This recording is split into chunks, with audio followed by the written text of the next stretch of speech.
Sawasdee krub, good afternoon once again.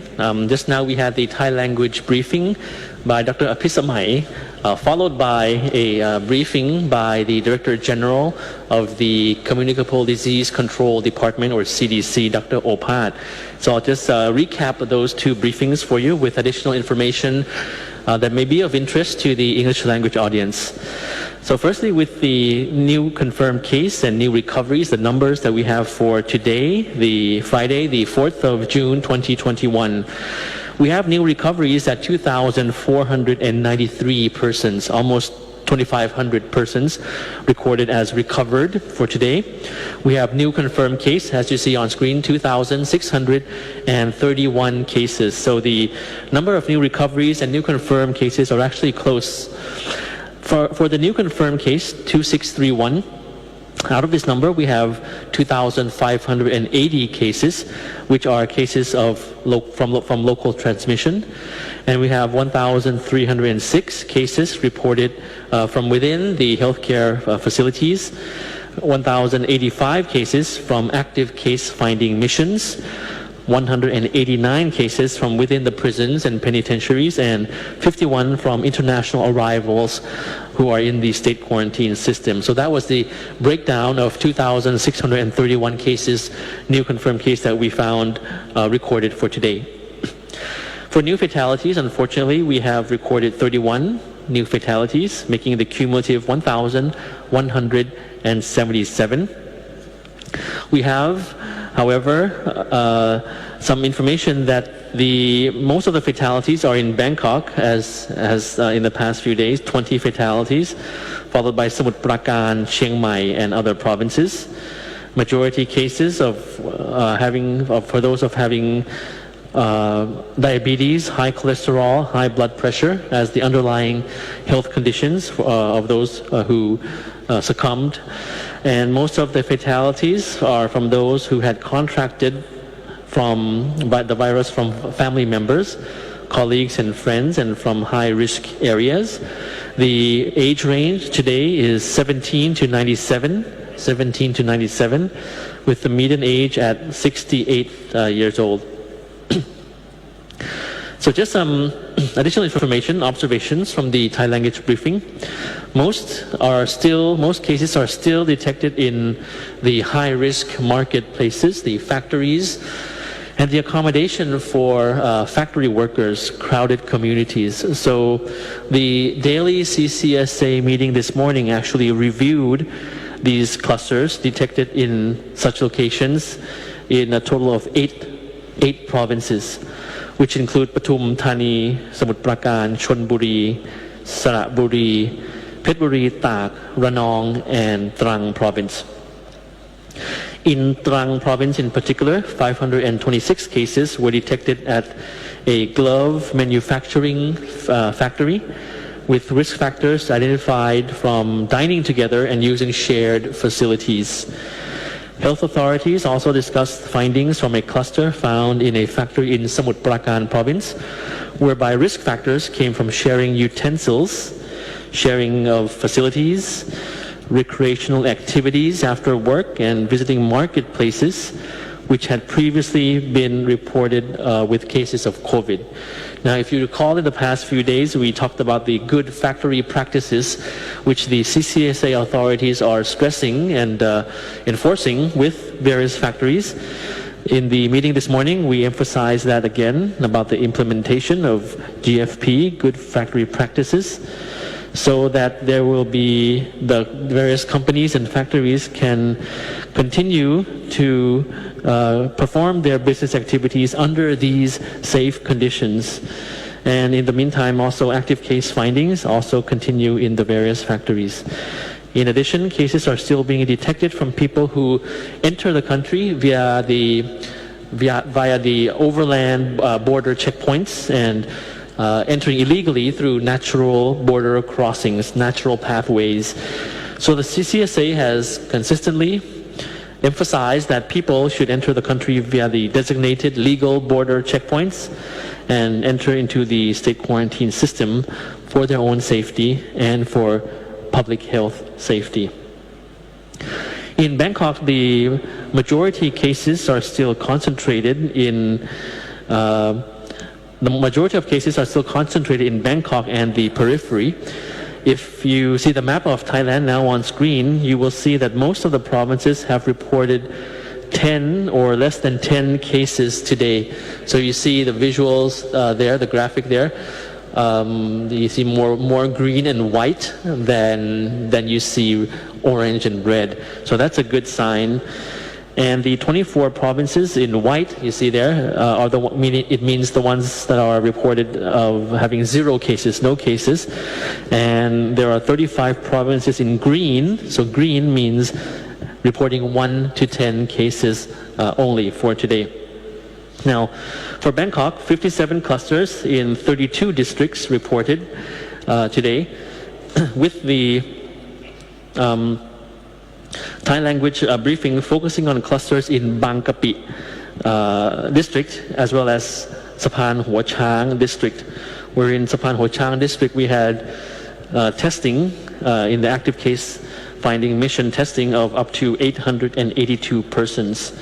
As well, and the focus on clusters was also in various other communities aside from Bankapi and Saphan Chang district, other communities and districts such as Ratchathewi. So the CCSA is consistently evaluating to improve the hospital referral system, to ensure sufficient supply of hospital beds and can ensure that confirmed cases can be transferred to hospitals as soon as possible. So we have some photos there up for you on screen on the hospital referral system. This one in particular is from the Bangkok district in Bangkok. This morning also, Astra Zeneca delivered the first batch of vaccines to the Ministry of Public Health, who would distribute them to every province within this week. This is the one produced in Thailand, and in preparation for the mass vaccination, which will start on the 7th of June.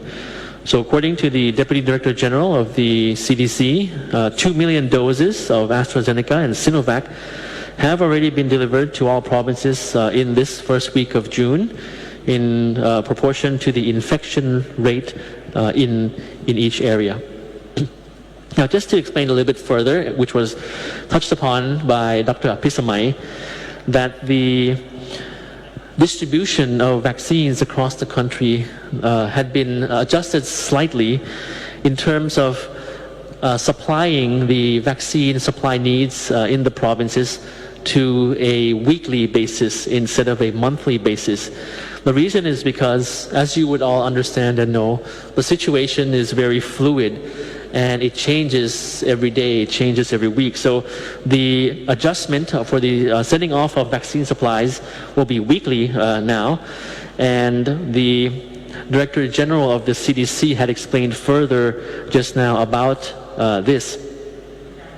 The meeting this morning of the CCSA also had a video conference with the provincial governors around the country as well. So in order to synchronize and understand the adjustment in the sending of vaccine supplies on a weekly basis. So the evaluation would be on a weekly basis. If any province would be needing more vaccines because of a high number of cases, then that will be adjusted accordingly on a weekly basis, which would be timely enough. Now, the vaccines would be available to all provinces and have already been sent to many provinces already. Actually yesterday and today and this past week, to prepare for the mass vaccination in June. So Dr. Opat, the Director General of the CDC, gave a briefing just now, and he touched on a couple of issues, including, as I mentioned, the managing of the demand for vaccine supplies in each province. And they'll be doing that in accordance with the actual situation on a weekly basis and filling up that supply as needed. The vaccination centers and vaccination centers and hospitals or venues around the country actually have a very high capacity in terms of the inoculation. That's something that's already standing. So as soon as they receive the supplies, they will be able to inoculate people at the highest number and capacity. In terms of the vaccine, he mentioned that at the end of May, there were already 3.6 million doses already inoculated, and that was end of May. Now, the past week had seen that number increase to almost 3.9 million, and soon it will be 4 million. So 4 million doses being administered already. The total number of vaccine supply that we're receiving, it would be up to 100 million doses. But of course, we have to understand that the plan would be fluid, as this is still vaccination for emergency use. Now, within the month of June, there will be a total of 6 million more vaccine doses arriving. So therefore, if you do the math, approximately 4 million have already been vaccinated, 4 million doses, and we'll have 6 million more doses. So there will be a total of 10 million doses already vaccinated by the end of June, because the vaccination capacity is high. So 4 already, 6 coming. So within the end of June, we'll have already 10 million doses of vaccines already vaccinated into patients. So just additional information on vaccination for the foreign nationals, particularly in major cities such as Chiang Mai and Phuket. So firstly, yesterday Chiang Mai launched a website for the registration for foreign nationals in that province. Those who have not registered via the Maprom app, via the Maprom application, can now register for vaccination via the Kampang Wieng, or the Wall of Chiang Mai website. And you have that website link on screen for you, Wall of Chiang Mai website, wallofcm.chiangmaihealth.go.th, and they can enter their passport numbers to register. For people whose organizations already have sent their name for vaccination, or those who registered already via the Maprom app or through their hospital, through the local hospital wherein they have the medical record, there is no need to register via this website again to avoid duplication. And this is for foreign nationals resident in Chiang Mai.